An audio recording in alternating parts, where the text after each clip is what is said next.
Pourquoi allons-nous à Salvador, dans l'état de Bahia, au Brésil?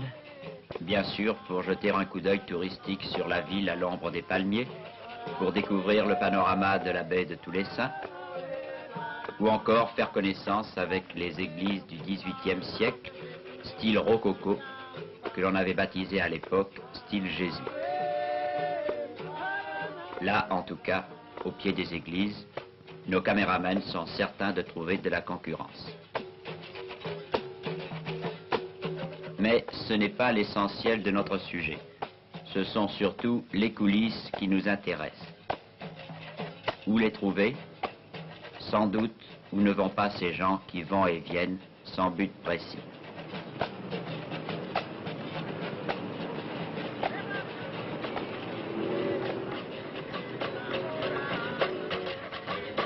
Notre rendez-vous est au pied d'un phare, sur la plage. Là-bas, avec un orchestre de berimbau, petite formation musicale dont les maillots proclament fièrement l'appartenance, Academia de Capoeira.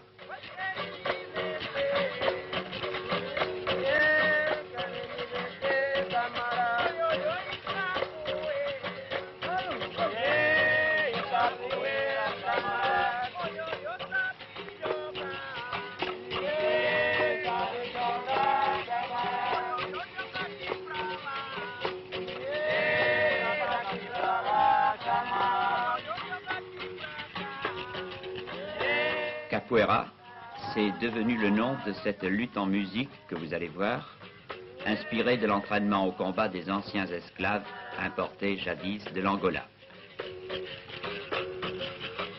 L'esclavage supprimé, les capoeiras devinrent en général gardes du corps d'hommes politiques, c'est-à-dire gorilles, ce qui était quand même un grand progrès sur leur état précédent.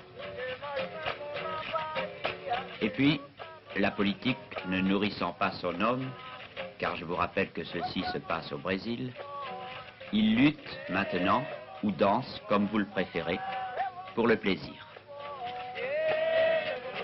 Ils dansent plutôt. Lorsqu'ils étaient esclaves, leur maître leur interdisait de lutter.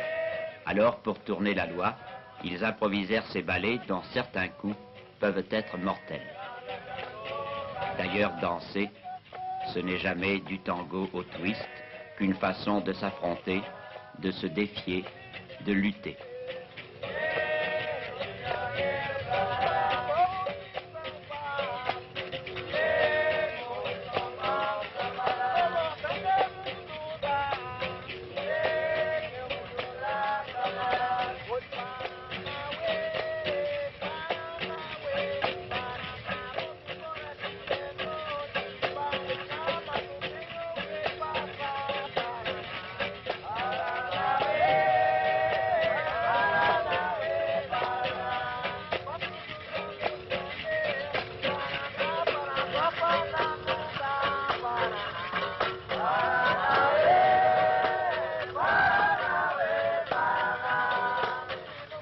Voici le mouvement le plus important de l'attaque, le rabot de Arajo, sorte de pirouette qui permet de projeter les pieds avec force et précision.